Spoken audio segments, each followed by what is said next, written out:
it's really painful to have contractors who are not paid. You're suffocating the banks. You're suffocating, you're killing our own. And then after killing this contractor, you call a new contractor because this one can no longer do any work. So also you refuse to pay that one. You attract another one. You know, it's really. And in the end, we are blamed as Parliament that you are not appropriating money to the sector. So, Honorable Speaker, I have one important case, but I would want to advise. Much as you are talking about the budget, I am at a loss when all these members don't have copies of budget framework paper. They don't have it. They don't. You can't read that book on iPad. You are supposed to have a copy so that me, if I'm in works, I can look at the water, I look at the electricity, and we compare notes. Those copies should be available to each member. 2, since rationalization, our roads are in a bad state. Not because of the minister or the ministry, but because of money. If we have to have any little money, let's have an emergency money for the roads. If you still need these members to come back here, the roads must be worked on. And the ministry must be given money. We cannot have a stopover, relax on you can relax on anything, but not on the roads. I have always said here that, for example, people are looking for places for their children in private schools, and people will go to school. Health people, you can go to health centers, private ones. But for roads, it is government, the mandate of government. So money must be available to the minister. I am happy the minister is here, but Mambi is helpless. He doesn't have the money. Money must be available to the roads. You have seen a number of roads, for example. People who come from Ibanda. A road was done a few years ago, but because of lack of maintenance, it's no more. The moment you don't repair a road, it requires full rehabilitation. So I think this Parliament, we must get money and have these roads done. There was a road between Gayaza to Karaji. Some of us here never knew about Karaji. But that road was very important going to Jinja. Currently, there is no maintenance on the road. Even people who used to pass, who take a shortcut, can no longer go there. Because of the what? The bad road. Even Mabere itself needs reconstruction because of lack of maintenance.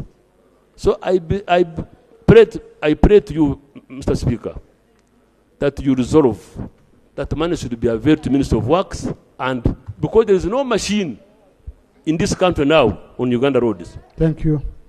So I feel that we should do something in order to save members of Parliament and save the country. I thank you. Thank you, Honorable Speaker. I want to thank Honorable Byanyima for raising this matter. Unfortunately, on the bench, the Minister of Finance is not here. This is a matter which is on his desk. We have raised the red flag because I've also even appealed that we should not start new projects because even the ones we are running are not being properly funded. So I think it's a matter which Minister of Finance will have to talk to. But as of now, I have the energy, I have the drive, but I don't have the means. Thank you. Thank you. Honourable Minister, do you think if we complete the process of transferring the funds under RAPEX, you think that will, is it the one delaying them from what they are telling you, or even now they can give you money? Right Honourable Speaker, when if I may say, as UNRWA is coming to the ministry, they are coming, we are inheriting a debt of about 1.3 trillion alone. That's from UNRWA. Now, if we don't retire that debt, then all the contracts which we are running, most of the contractors have actually laid down their tools now. And that debt, it's not the first time we are talking about it. I've raised this even in my Committee of Infrastructure. Attracts on average about 280 million every day. as interest. Now, two things must be done. One, retire that debt for the contractors to continue working. Two, move the votes, the money of the votes of UNRA and Road Fund into the ministry. If we do that, then work will continue as usual. But just wanted to respond to Honorable Byanyuma. Karaji, I've put there now a unit. We have a unit which is working in Karaji. The one which worked in Mabira, we are doing something. We are not rehabilitating the whole road, but we are addressing the bad spots on Karaji, between Gayas and Karaji, just like what we did in Mabira. Thank you. So have you really proposed to maybe the ministry to consider an infrastructure bond? Because it is much cheaper, and that's how other countries are doing. And for example, in Kenya, in fact, the infrastructure bond is exempted from tax, you know, and it's very attractive, and they are getting money much cheaper. It's really painful to have contractors who are not paid. You're suffocating the banks. You're suffocating, you're killing our own. And then after killing this contractor, you call a new contractor because this one can no longer do any work. So also you refuse to pay that one. You attract another one. You know, it's really. And in the end, we are blamed as Parliament that you are not appropriating money to the sector. So I hope we are going to work with you to ensure that, Honourable Minister, this issue is settled. Thank you so much, Mr. Speaker, for the opportunity. I also wanted to give him information, Mr. Speaker, that when we ask our fishermen who exactly they think is doing this, some of them tell us it is the men in uniform.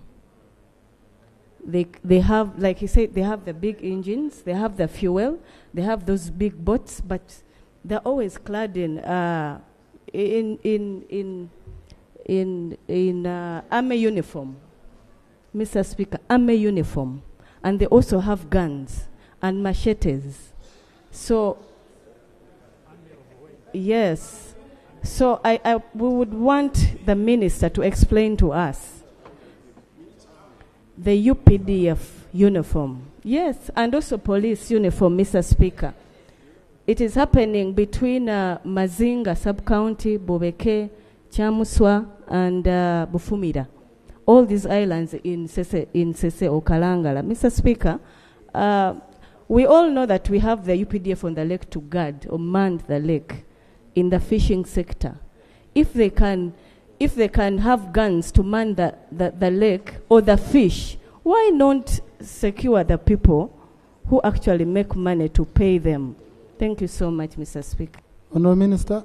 Mr. Speaker, indeed, the members of Parliament from the lakes raised the issue, and I had committed in this House that our security officers will act, and indeed I have informed them they have prepared to act. Yes, they have prepared to act. And soon, Honorable, I was going to call you and give you a day so that we would have a meeting with them at the site. But now I'm more impressed by the proposal that has been brought by Honorable Kabusu, that this issue needs inter-ministerial committee. So I'm now committing that, Mr. Speaker, I will relate to PM, the Prime Minister of this country, so that she coordinates all these ministries and we handle the issue holistically. Thank you. Thank you. Let's resume.